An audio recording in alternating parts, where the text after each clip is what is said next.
Saya persilakan untuk duduk kembali. Puji nama Tuhan. Saya berkeringat, Bapak Ibu berkeringat. Haleluya. Kita akan mendengarkan video pengumuman sepekan. Nanti disambung dengan Ko Erwin.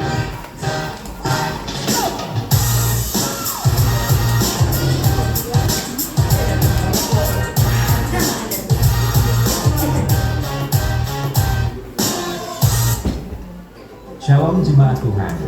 Berikut informasi kegiatan gereja selama sepekan. Komsel hari Jumat 17 Mei bertempat di rumah keluarga Ibu Sela. Komsel dimulai pada pukul 18.30. Ibadah Raya Minggu 19 Mei dilayani oleh Pendeta Tony Simbolon dari GBI Fatmawati. Dan juga ibadah anak sekolah Minggu pada pukul 10. Bagi saudara yang tertarik untuk mengembangkan bakat dan pengetahuan tentang musik, saudara dapat mengikuti Live Bootcamp yang akan dibimbing oleh tim pemusik The Bay Live. Saudara dapat mendaftar di Sekretariat Pastoral. The Bay Live tidak mengedarkan kantong persembahan.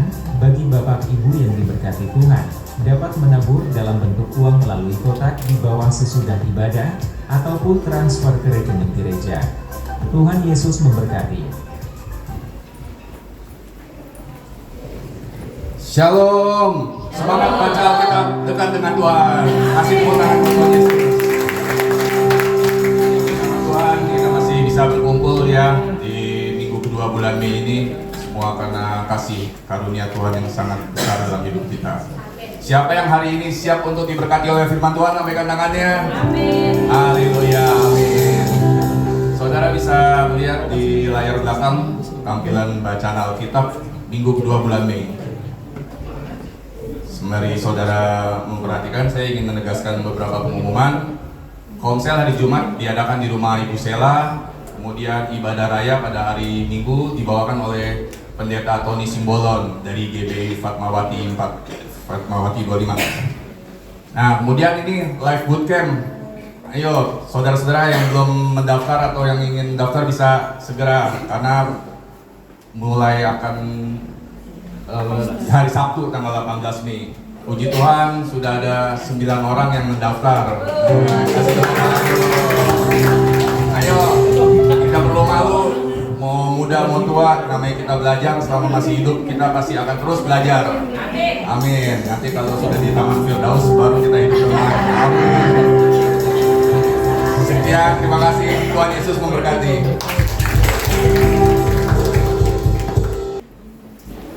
Oke, saudara siap dengar firman Tuhan? Amin. Mungkin mic saya boleh digedein. Saya mau bicara tentang kesehatan mental pada pagi hari ini, saudara. Dan saya mau ngajak kita semua, saudara, untuk membaca dua ayat ini yang ada di Rut 1 ayat 19 sampai 20. Saudara bisa melihat di layar. Kita baca sama-sama 1, 2, 3. Dan berjalanlah keduanya sampai mereka tiba di Bethlehem. Ketika mereka masuk ke Bethlehem, gemparlah seluruh kota itu karena mereka. Dan perempuan-perempuan berkata, "Nautikah itu?" Tetapi ia berkata kepada mereka, "Janganlah sebutkan aku Naomi, sebutkanlah aku Mara, sebab yang Maha Kuasa telah melakukan banyak yang pahit kepadaku." Dari sekian banyak kasus kesehatan mental, kita bisa punya contoh yang nyata, saudara, yang terdapat di kitab Rut. Kalau saudara membaca kisah ini dari awal, kisah ini adalah kisah tentang satu keluarga, di mana keluarga ini terdiri dari suami, istri, dan juga 2 orang putra, saudara. Mereka keluar dari Bethlehem karena pada zaman itu, saudara, Bethlehem sedang mengalami kelaparan. Mereka keluar, saudara, dari Bethlehem dan mereka pergi ke satu kota yang mereka belum pernah pergi ke sana. Mereka tinggal di sana. Lalu 2 putra ini mengambil istri juga, saudara, 2 orang di sana. Jadi keluarga ini terlihat lengkap, punya anak, lalu juga punya menantu-menantu, saudara. Tetapi yang sangat menyedihkan, saudara, bahwa ketika mereka pergi ke kota tersebut, mereka sudah tinggalkan Bethlehem. Suami dari Naomi ini, saudara, mengalami yang namanya meninggal, saudara. Sesudah suaminya meninggal, 10 tahun waktu berjalan, saudara, putra pertamanya juga meninggal.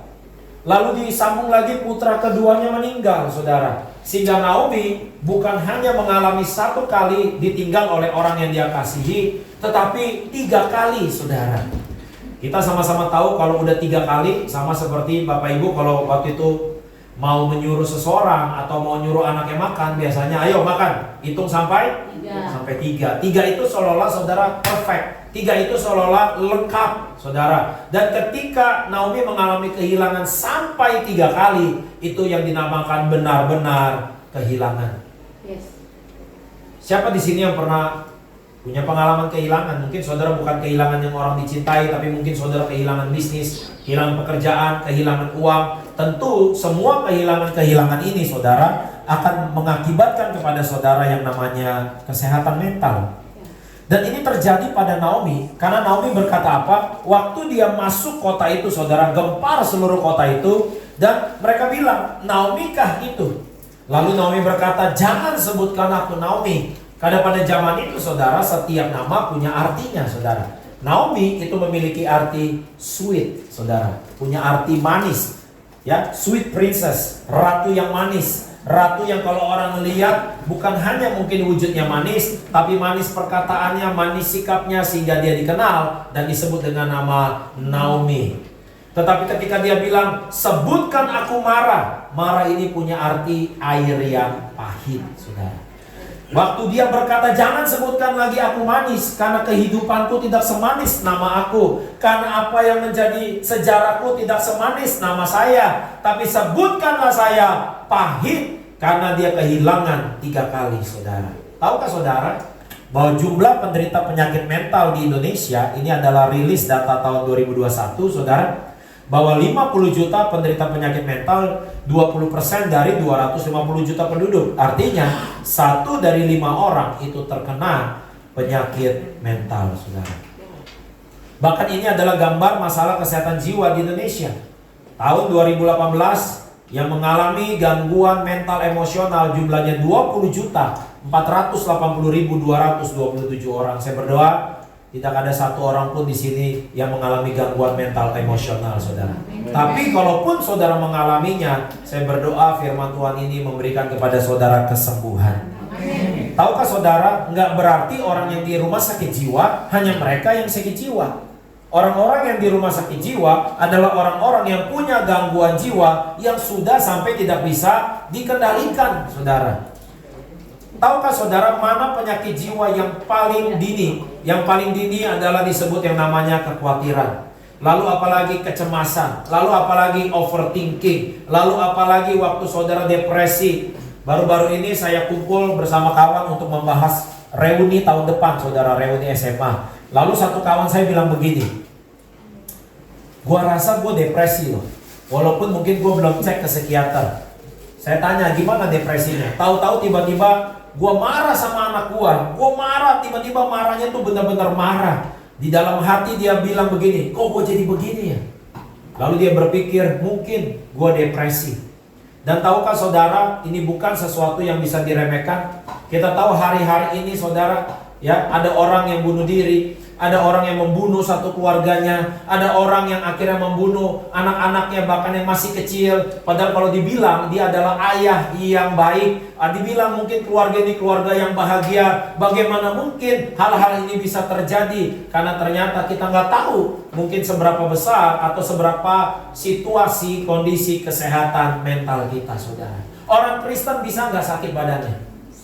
Orang yang punya iman bisa nggak sakit badannya? Bisa. Sama halnya juga, mungkin saudara datang ke gereja, mungkin saudara ngaku orang Kristen, bahkan mungkin saudara berbahasa roh, tapi tanpa sadar mungkin saudara mengalami beberapa hal yang saya mau tunjukkan. Yang pertama, saudara, kesehatan mental itu erat kaitannya dengan yang namanya kehilangan. Apakah saudara kehilangan orang yang saudara kasihi? Apakah saudara kehilangan yang namanya mungkin harta saudara? Ada yang mungkin kehilangan kepercayaan dirinya. Ada yang mungkin kehilangan apa yang dia bisa banggakan. Yang kedua, Selain kehilangan, yaitu juga tidak memiliki. Ada orang yang mungkin tidak memiliki apa yang dia inginkan, saudara. Tidak memiliki rumah mungkin, tidak memiliki kendaraan, atau mungkin tidak memiliki kebanggaan, tidak memiliki harga diri yang dia harapkan. Dan yang ketiga, kesehatan mental erat kaitannya dengan yang namanya perasaan sendiri. Saudara bisa ada di tengah kerumunan, tapi saudara merasa sendiri. Saudara bisa tinggal sendirian, tapi saudara nggak merasa lonely. Nah, saya mau ingatkan kepada kita semua, saudara, pagi hari ini, selalu ada Ruth di dalam kehidupan saudara.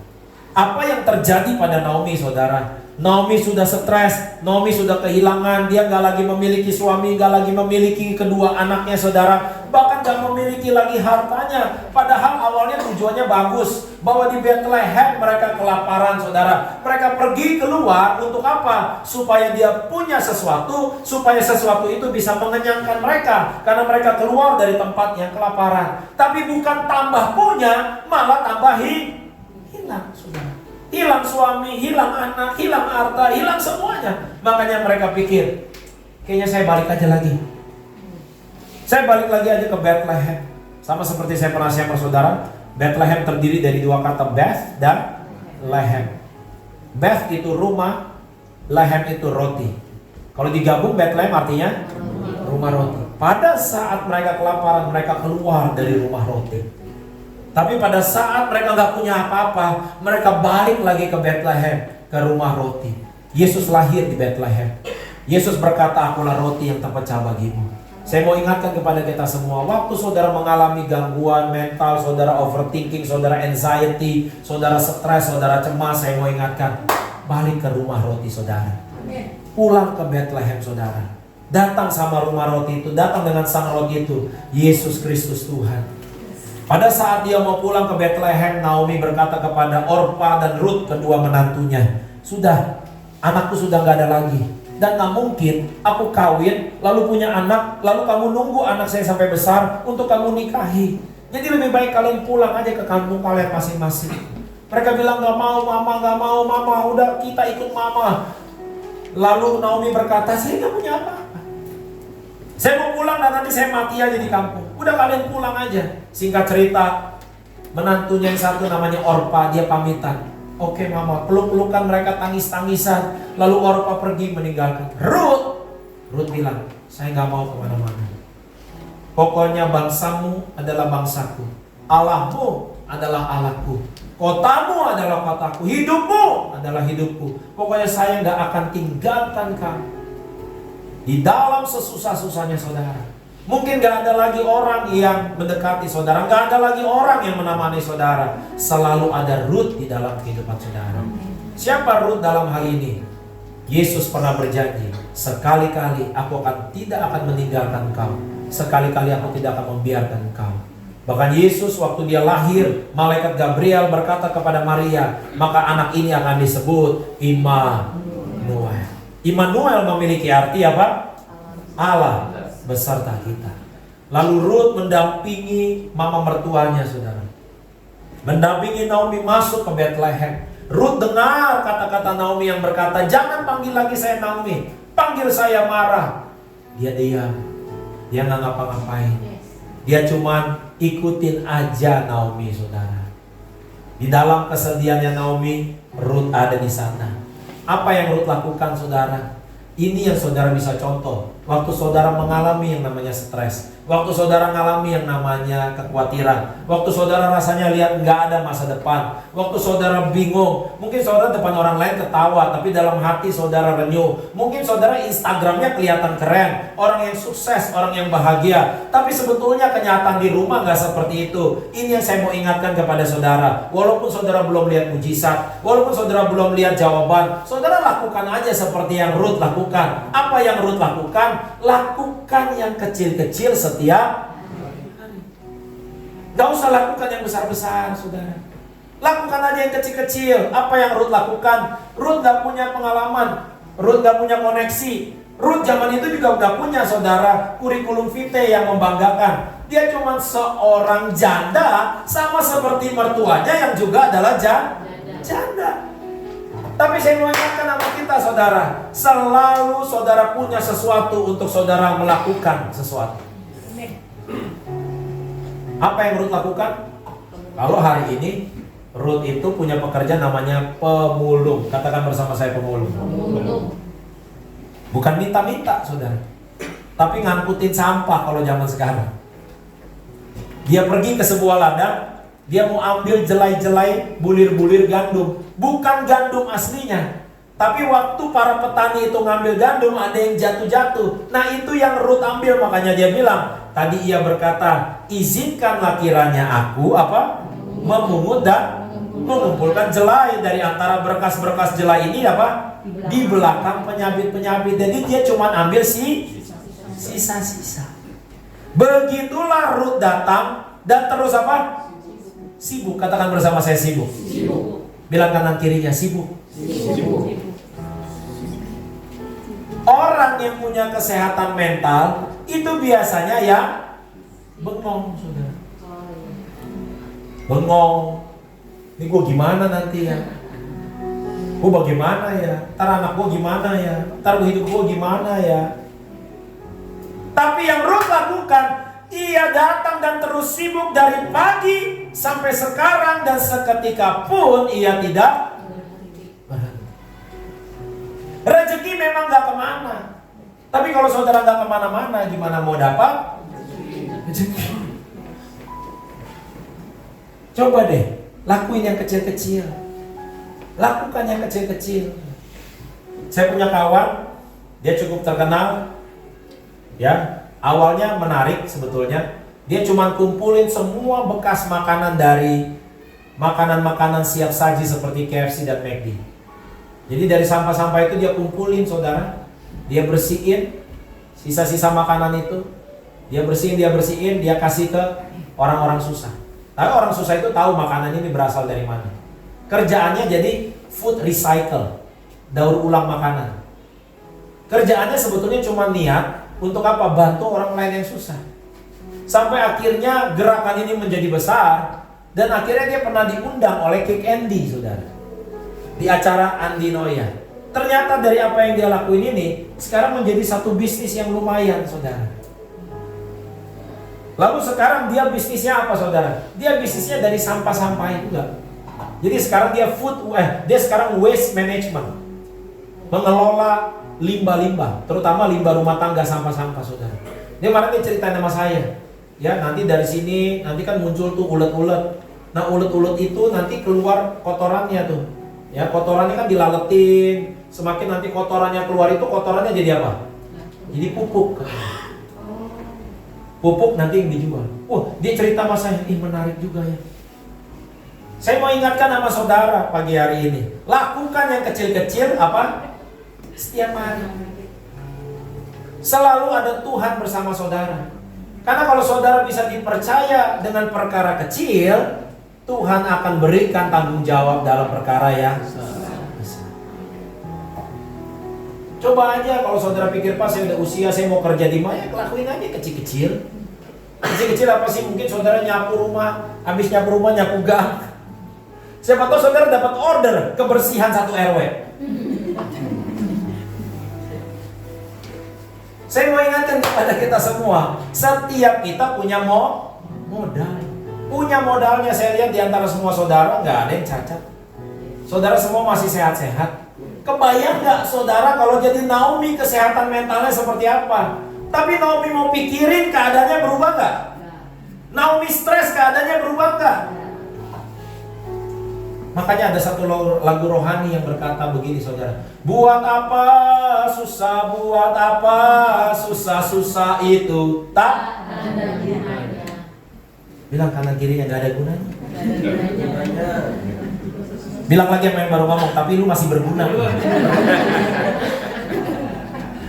Amin, saudara.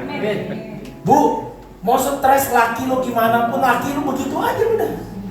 Pak, mau stres sama istrinya tetap begitu, udah lakuin yang kecil-kecil. Lakuin yang kecil-kecil, beresin tempat tidur. Sikat tuh kamar mandi, udah jorok kali tuh kamar mandi kamu. Bersihin piring kalau perlu. Sapu rumah. sikat tembok kalau perlu. Lakuin yang kecil-kecil tiap keluar. Apa kabar Pak? Ke tetangga. Apa kabar Bu? Ke tetangga. Mungkin tetangga saudara pikir, nih bapak tiap hari kayaknya ada di rumah nih. Tapi karena sering nyapa, dia pikir, jangan-jangan dia gak ada kerjaan ya. Gua ada project sebetulnya nih. Pak, mungkin saudara dipanggil. Tahu-tahu ngomong, mau nggak? Ini ada kerjaan. Karena dari yang kecil-kecil itu, saudara akan seperti Ruth. Waktu saudara ngambil yang kecil-kecil, tahu-tahu ada satu orang namanya Boas. Dia ngeliat, itu perempuan siapa sih? Rajin amat. Mungkin saudara pikir nggak ada yang lihat penderitaan saudara. Lagi pula siapa yang peduli sama penderitaan saudara? Kan saya pernah ngomong, menurut survei dari 10 orang yang tahu masalah saudara, 8 nggak peduli. 10 orang yang tahu masalah saudara, 8 orang they don't care. 2 orangnya peduli dong Pak? Enggak, 2 orangnya bersyukur saudara punya masalah itu. They are glad that you have it. Ini survei di Amerika, saudara. Survei di Amerika saya baca, 10 people that knows your problems, 8 out of 10 they don't care, and the rest of them they are glad that you have it. Jadi yang peduli siapa? Gak ada. Saudara pikir emang kalau saudara pasang status, kan sering tuh pasang status kalau masalah, pasang di WA status, gambar apa? Gambar muntah. Emangnya ada yang balas status saudara? Ada apa? GWS? Kagak. Saudara pasang status di Facebook, hidupku memang merana, syukurin gitu. Yang ada orang klik apa? Like. Mungkin maksudnya mau iba, tapi kan Facebook like itu apa? Bagus. Bagus, lu punya masalah. Udahlah, saudara. Saudara harus jadi kayak Naomi sama Ruth. Ya udah gak punya apa-apa terus mau diapain? Ini pinternya si Ruth, saudara. Udah, mungkin dia bilang sama Naomi kan, Ma, udah aku kerja dulu ya. Gak ada ngelamar. Ini cuma simple. Lagi pula siapa yang mau ngambilin itu bekas-bekas bulir gandum? Gak ada yang mau, orang sisa kok. Tapi dia ambilin atu. Gak ada yang peduli. Tapi saya mau katakan, seperti orang-orang bilang apa? Gusti ora sare katanya. Tuhan ganti.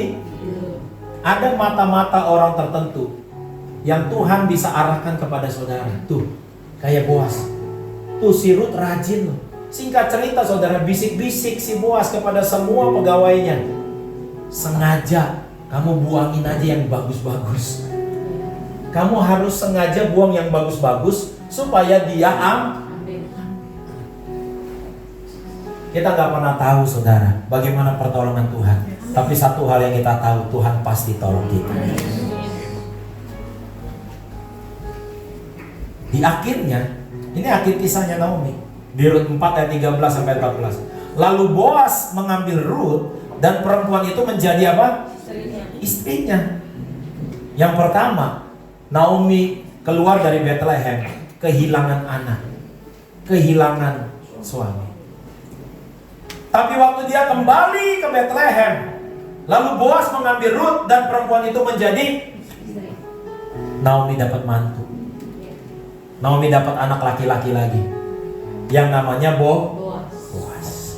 Dan di hampirnya lagi ya, maka atas karunia Tuhan, perempuan itu apa? Naomi bukan hanya punya mantu, dia punya cucu. Saya mau ingatkan kepada kita semua, Tuhan pasti tolong. Dan kalau Tuhan tolong yang gak nanggung-nanggung semua. Sebab itu perempuan-perempuan berkata kepada Naomi apa? Dari ngomong, jangan panggil aku lagi Naomi, sebut aku Mara. Itu mungkin kisah hidup kita hari-hari ini. Bahkan kita gak tahu ujungnya gimana. Tapi satu hal yang kita tahu, kalau kita percaya sama Tuhan, ujungnya apa? Ujungnya selalu terpujilah Tuhan. Kita mungkin belum lihat jawaban, mungkin kita belum lihat mujizat, mungkin kita belum lihat kebaikan Tuhan, tapi Tuhan selalu punya janji. Terpujilah Tuhan yang rela menolong kau pada hari ini dengan seorang penebus. Saudara dan saya punya penebus. Saudara dan saya punya juru selamat. Kalau juru mudi pandai mengemudi, juru masak pandai memasak. Kalau juru selamat dia pasti pandai menyelamatkan. Stres saudara nggak ngubah keadaan. Saudara banyak pikiran, overthinking, nggak mengubah keadaan. Yang bisa mengubah keadaan, waktu saudara mulai fokus saja lakukan yang kecil-kecil tiap hari, lakuin yang kecil-kecil tiap hari, serahin semua sama Tuhan, biarkan Tuhan yang bekerja. Kita nggak usah sok pintar saudara, biarin Tuhan yang bekerja, biarkan Tuhan yang menolong kita. Dia punya banyak cara, saudara nggak usah ngajarin Tuhan, Tuhan punya caranya masing-masing. Satu hal yang pasti yang saudara harus ingat ini, selalu ada pertolongan Tuhan. Selalu ada pertolongan Tuhan. Tapi kalau kita ngelihatnya gimana, nggak kelihatan. Seringkali kayak kita berjalan kayak ke puncak, saudara naik mobil ke puncak ada kabut, kita nggak tahu nih jalannya mana lagi nih, belok kanan apa belok kiri. Tetapi pelan-pelan akhirnya nyampe. Kitab Amsal berkata, jalan orang benar seperti rembang tengah hari, yang kian lama kian terang, kian lama kian terang, kian lama kian terang. Lama-lama akhirnya tahu, oh ini maksudnya Tuhan. Saya berdoa kita semua punya mental yang sehat, saudara. Amin. Masalah akan selalu ada. Masalah gak akan pernah hilang, saudara. Tapi masalah saudara tidak kekal. Masalah saudara tidak abadi. Waktu saudara berjalan sama yang kekal. Apa itu yang kekal? Siapa itu yang kekal? Yesus Tuhan. Tapi saya ngerti, kalau saudara lagi dalam pergumulan, saudara bilang Yesus Tuhan, saudara mungkin gak kepikiran, mungkin saudara gak kebayang. Makanya lakuin aja yang kecil-kecil tiap hari. Sama kayak Ruth, dia sibuk dari pagi sampai malam. Dia sibuk dari pagi sampai malam. Jadi apa? Dia bangun, lakukan sesuatu. Sampai apa? Dia tidur, lelah. Lelah apa? Lelah karena udah do something. Ini yang saudara mesti camkan. Ternyata dalam hidup ini saudara, waktu saudara lakukan yang kecil-kecil tiap hari, itu saudara kayak lagi nabur. Saudara kayak lagi nabur. Saudara gak pernah tahu kapan apa yang saudara tabur itu tumbuh dan akhirnya saudara menuai buahnya. Saudara akhirnya menuai buahnya. Selalu ada root dalam hidup kita. Kalau saya kebayang waktu siapin khotbah ini, kalau saya jadi Naomi, saya juga pasti akan mikir, saudara, kok bisa ya? Kok bisa? Kehilangan suami, kehilangan anak, pulang. Itu kalau orang kayak gitu, pulang cuma tujuannya buat apa? Mati. Bener ya? Udah gue mati aja. Minimal gue mati di kampung. Minimal gue mati di kampung. Gak taunya saudara, kalau di dalam Tuhan, apa yang saudara mungkin pikir ini akhir hidup saudara, di dalam Tuhan bisa jadi ini awal kehidupan saudara. Ini awal dimana saudara akan melihat kebaikan demi kebaikan Tuhan terjadi. Saya tutup dengan kisah Kolonel Sanders. Kita sama-sama tahu sekarang Kolonel Sanders mukanya ada di mana-mana kalau kita mau makan ayam goreng. Karena dia adalah pencipta KFC, Kentucky Fried Chicken. Di usia ke-68, waktu dia pensiun, dia tinggal punya beberapa puluh dolar aja saudara di dalam kehidupannya. Dengan beberapa puluh dolar ini dia mau bangun bisnis saudara. Bisnisnya apa? Bikin resep ayam goreng saudara. Kalau saya pikir-pikir ya namanya udah tua begitu saudara ya. Ya udahlah, duit tinggal segini, kalaupun habis bisnisnya gagal ya udah. Toh juga hidup saya tinggal berapa tahun lagi. Berapa banyak diantara kita kalau pikir semakin kita usia punya gitu ya udahlah, hidup kita kalau pelayanan juga doa syafaat aja lah. Toh juga bentar lagi udah mau take off gitu kan. Toh juga kata orang saya udah bau tanah gitu kan. Nah ini yang dilakukan oleh Kolonel Sanders. Dia tawarkan saudara demi restoran resep ayam gorengnya saudara. Tahukah saudara, namanya kita mulai bisnis pasti semuanya semangat ya. Semangat, wah restoran pertama kita masih semangat, restoran kedua kita masih semangat. Tapi kalau di restoran ke 107 saudara tetap ditolak, kira-kira saudara gimana perasaannya? Pasti down, pasti mental saudara terganggu. Tapi hebatnya Kolonel Sanders, dia lakuin aja yang kecil-kecil tiap hari. Dia terus tawarin. Menurut sejarah, baru di restoran ke 1008, di restoran ke 1008, si pemilik restoran mau beli resep ayam gorengnya. Wah, dia sukacita banget, saudara. Badannya besar, gemuk, dengan rambutnya putih semua, dengan jenggot dan kumis yang putih semua. Dia tersenyum lebar. Wah, akhirnya ada yang mau beli resep ayam goreng saya. Di restoran keberapa? Berarti ditolak berapa kali? 1.007. Masa saudara kalah sama bapak-bapak tuh yang duduk di pengkolan situ les bahasa Inggris? Saudara bikin aja pelang yang sama duduk sebelah dia, les bahasa roh.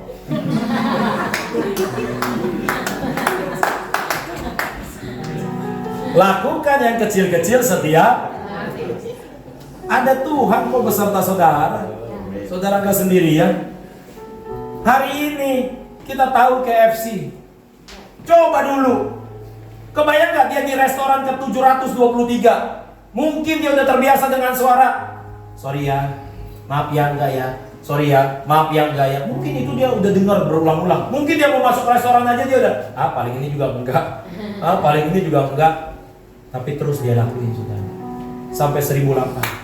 Terima resep itu.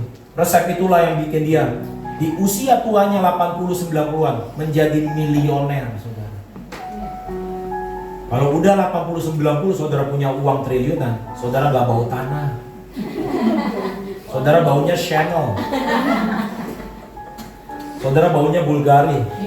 Saudara bau Louis Vuitton. Nggak bau tanah. Baunya beda. Saya berdoa, saudara punya bau yang beda habis ini. Bau sukacita, bau pengharapan, bau damai sejahtera, bau di mana Tuhan menolong saudara. Haleluya.